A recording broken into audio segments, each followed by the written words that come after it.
We have to deal with the great, abiding, central questions about God, about meaning, about where my life is going, about death, the fact of death, the fact that I'm confronted with eternity. There's this life I'm leading, and then it's surrounded, as it were, by eternity. But those questions are so hard, and they're so challenging, and they're too immense.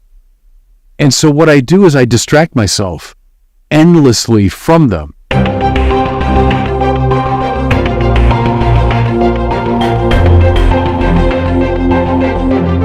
Welcome back to the Word on Fire show. I'm Brandon Vogt, the host and the senior publishing director at Word on Fire.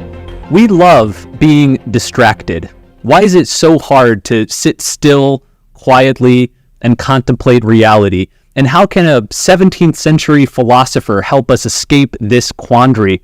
That's what we're discussing today with Bishop Robert Barron, who joins us as he usually does from our studio in Rochester. Bishop, welcome. Hey, Brandon. Good morning. Good to see you as always. You have had an extraordinarily busy last couple months, but probably the big event was your international travel to World Youth Day, which was in Lisbon, Portugal. Tell us how that went. It was great. I loved it. I've been to 4 World Youth Days now. I was in Madrid, Krakow, Panama, and now Lisbon, and loved it. You get 1 million or whatever kids showing up, and we wandered around the city, and I was able to talk to all these different groups. I gave 5 separate talks.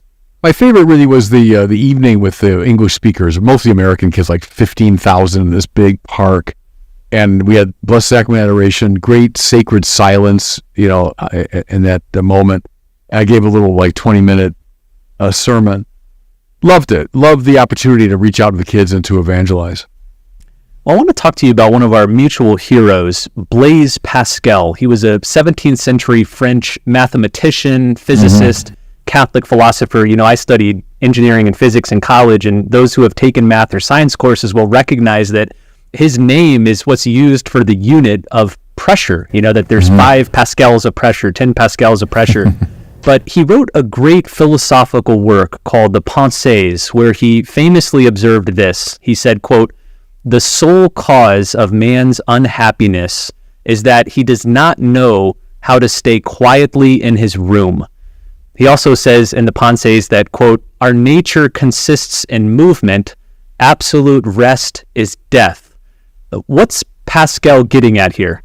He's such an important figure. You're right. A fascinating figure. Dies young. He was only in his, late 30s, I think, when he died.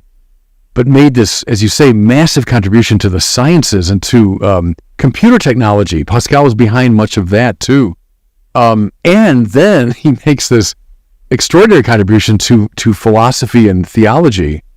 The Pensées are really one of the great literary works of that time, and they come down to us as such a high literary quality, but also of tremendous spiritual power. I think he's an undervalued person. When I was coming of age, we didn't read much of Pascal. I kind of discovered him later in life, and I think maybe you have to be a bit later in life to appreciate him, because you might read him and just find him kind of mordant and pessimistic, but he's not that. He's a real mystic, and he combines his mysticism with high intelligence. There he's like John of the Cross, right? The greatest spiritual master, but has a Thomistic sort of disciplined mind. Pascal is similar, but the Pensées are such a gem set of... They were literally written on pieces of paper, and he strung them around his apartment in Paris. And they were collected after he died, and they think they were like preparatory notes for a great work of apologetics he was thinking about. But they've come down to us as little aphorisms. There he's a bit like Nietzsche. Nietzsche's writing is in aphoristic form, and Pascal is like that. But they're just gems, and you can chew on each one, and draw nourishment from them. Anyway, I forgot the original question you asked because I was going on about Pascal's life. It was, what's he getting at with the sitting quietly in a room, right? I think what he's getting at is we have to deal with the great, abiding, central questions about God, about meaning, about where my life is going, about death, the fact of death, the fact that I'm confronted with eternity. There's this life I'm leading, and then it's surrounded, as it were, by eternity. But those questions are so hard, and they're so challenging, and they're too immense. And so what I do is I distract myself endlessly from them. And I can't sit quietly in a room. Why? Because those questions will invade me. Those questions will come at me. Think of it as, that one of the more unpleasant experiences in life when you wake up in the middle of the night and you're lying in bed, and there's something about that time where your brain just starts sending anxious signals to you. And if you sit long enough, questions of, when am I going to die? And what happens after I die? And where am I going? And does my life mean anything? And those will come to you too. And so we want to avoid that. Take a pill so I can get back to sleep and not think about those things. Or let me get out of bed so I get to work and I don't have to think about those things. To sit quietly in a room by oneself, not distracted by a book or anything, or now, look at us. We're masters of distraction with all our machines.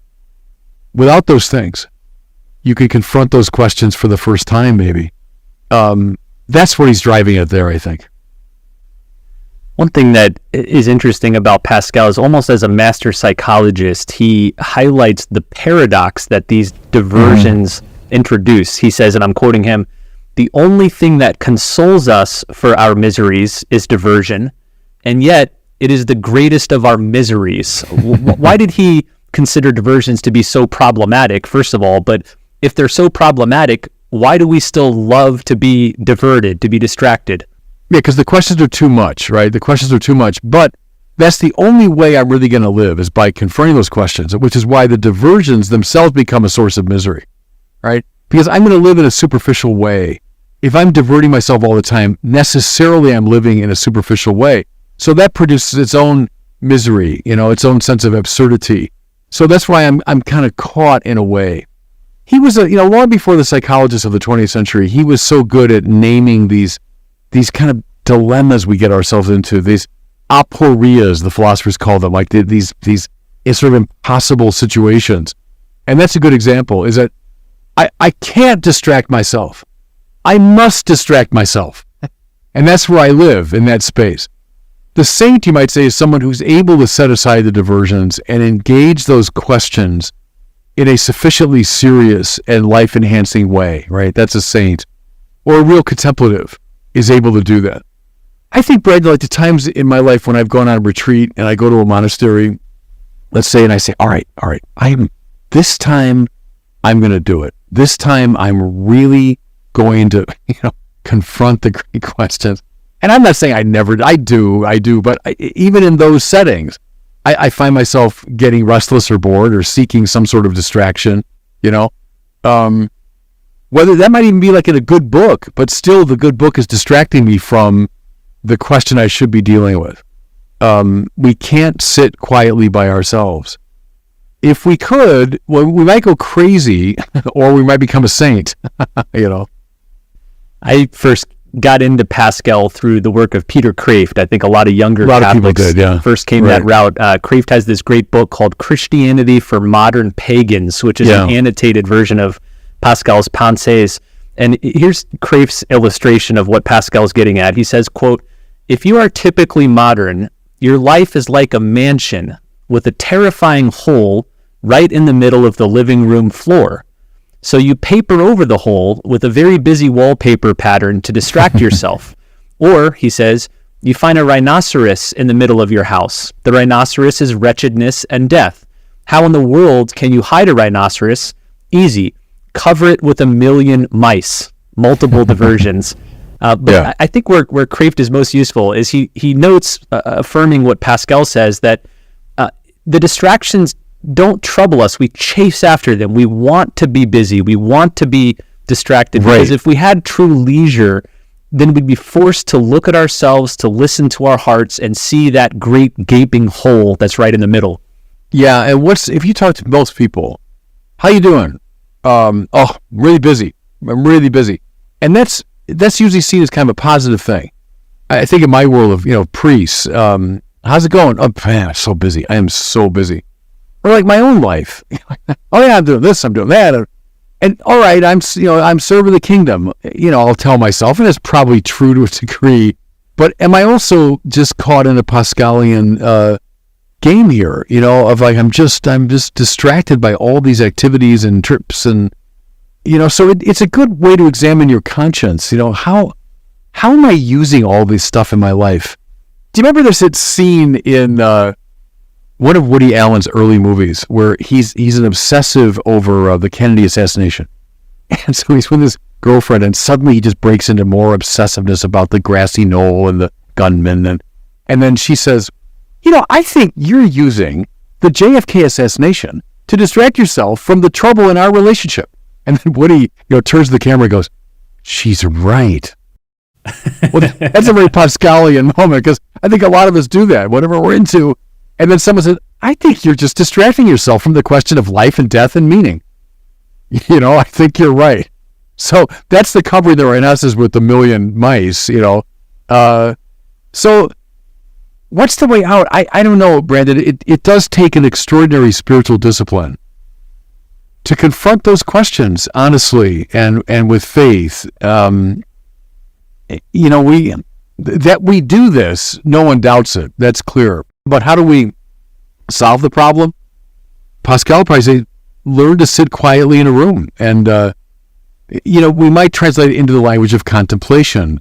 Set aside your obsessive activity and learn to be a contemplative more. I think you're right. I think for Pascal, contemplation would be the antidote for distractions. I think too of Joseph Pieper, who wrote a lot on the theory of leisure and the need for true leisure. How do we distinguish between distractions, diversions, and true leisure, or from distractions? And can leisure ever turn into distractions? You gave the example of reading a book. A book, I think, can sometimes be leisure activity, sometimes distractions. How do we navigate that? Yeah, I suppose you have to look at the big picture, don't you? Am I, as a general rule, avoiding the great questions, life and death, and meaning and purpose in God? Am I purposely getting away from all that, or are the things I'm doing, from reading a book to watching a baseball game to having a good, conversation, are they in service of these ultimate goods, and are they in relation to what I've determined about those great questions? Because, it's not a stark either or. I mean, I think if you have come to grips with those questions, then, you can live your life in a joyful way, and you can give yourself to certain things, and they're not functioning to distract you. So I think it's not an either or. Pascal can sometimes give that impression of being a sort of an either or thinker. But, prayer for us, I think, under Fulton Sheen's influence, when I started doing a holy hour every morning, did it this morning, in season and out, no matter what. Well, okay, that's trying to overcome the Pascalian problem. As I'm going to say, purposely I never bring my phone into the chapel. It's on purpose, never bring it in. So at least for that hour, I'm in dialogue with God. The Psalms are leading me through a meditation on deep and important things. I'll set even that book of the breviary down and just spend some time, gazing at the tabernacle. So that in itself is a very Pascalian kind of discipline, isn't it? The holy hour. That at least for that hour, I'm guaranteed I'm going to be confronting the great questions. I think up and down the centuries, one way that Christians have escaped diversions is by quite literally, physically fleeing them by going to the desert. Yeah. The Bible and church history are filled with people who flee distractions by going into these isolated places. Why is the desert in particular so central to Christianity? No, for just that reason. And because distractions fall away there. There's nothing to divert your attention from the great issues. And that's why so many, as you say, the biblical authors. Now, the Bible comes out of a desert culture. If you go around the world, it might be into the forest or into the tundra or something. But the idea is the same, but you have to get away from the distractions. Something we've done, as a church in the new program of priestly formation, we have a propedeutic year, we call it, a preparatory year before a guy enters the formal seminary process. And one of the features of it that I really like is there's a detox from social media. So we require the students to surrender their phones. And so for a year, and I think they can check them for emergencies and all that, but for a year, basically, they fast from the internet and from Facebook and everything else. And almost to a person, they will say, that was the most important part of the probedeutic year, was that I detoxed from the phone. That's a way we can do it. That's a very practical thing we can do. That's like a desert for a lot of us. Heck, I'm looking at my phone right now because I've set it aside during this conversation, but the minute we end, I'll probably check it. Now, part of that is emergencies, and I'm the bishop of a diocese, and I got to be attentive to that.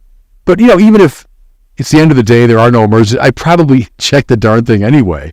So that's a negative spiritually in our culture now. I'm curious if you could maybe share personally how you escape diversions. You gave the example of your holy hour. You intentionally leave the phone behind, but right. When you sense yourself becoming overly attached to diverting activities, how do you escape that in your life? Yeah, well, that's the number one thing I'd say is prayer, is and to concretize that with the holy hour, and give oneself to the works of love or the work of service in some basic way. Return to the gospel fundamentals, I would say. Prayer and service and study and so on.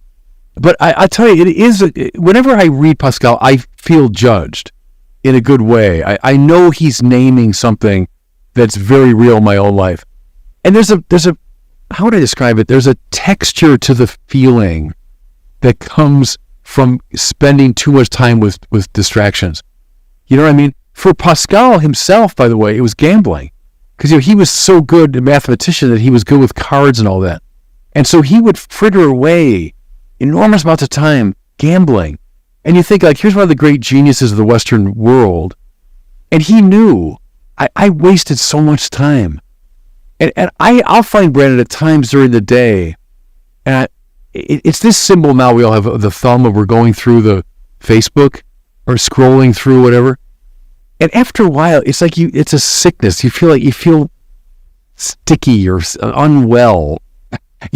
Why am I looking at these silly pictures and Facebook, whatever they are? Why am I looking at this? But his answer is, it's not just, because they're mildly entertaining. There's something distracting that your soul doesn't want, the deep stuff. And so it's attracted weirdly to this superficiality. But maybe let that feeling sink in and say, boy, I need the desert right now. I need some desert time. It reminds me of something we've discussed before when we've talked about social media. In that famous Netflix documentary, The Social Dilemma, they point to the invention of the infinite scroll as one of the worst features of social media, because there's no end to the distraction. It just keeps going and going and going. It's that right. It's that weird thing in our psychology that you're looking at this silly, set of whatever they are, but another one's coming. This could be something really interesting. And and to be fair, sometimes sure I do come across interesting articles or, oh yeah, I want to see what's going on there. So as you're going through, that's stupid. I don't want to waste the time. Oh, that's ridiculous. But there's one more coming, and that could be the one that's going to get my attention. And you just have to, I don't know, those things are very, they're dangerous spiritually. And I don't just mean pornography and these really explicit things, but I mean, just that dynamic is dangerous spiritually. And Pascal should be the patron saint maybe of our time for that reason. The very fact that he's behind computers in a way, his theorizing was behind computer technology, and he's the great prophet of distraction, so that's interesting. I think Crave said he's the first great post-medieval apologist, and he was born 300 years before his time. That, as you said, he could be the patron saint of our digital age. He's buried in the Saint-Étienne-du-Mont in Paris. I used to go by it all the time. And in those days when I lived in Paris, I knew the name Pascal, but I had not really read him at all. But I used to walk by his tomb all the time when I was in Paris.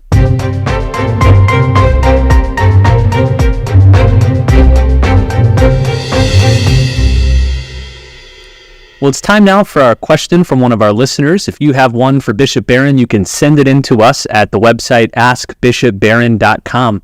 Today we have one from Jack in Louisville, Kentucky. He's asking about the laity in the church. Here's Jack's question.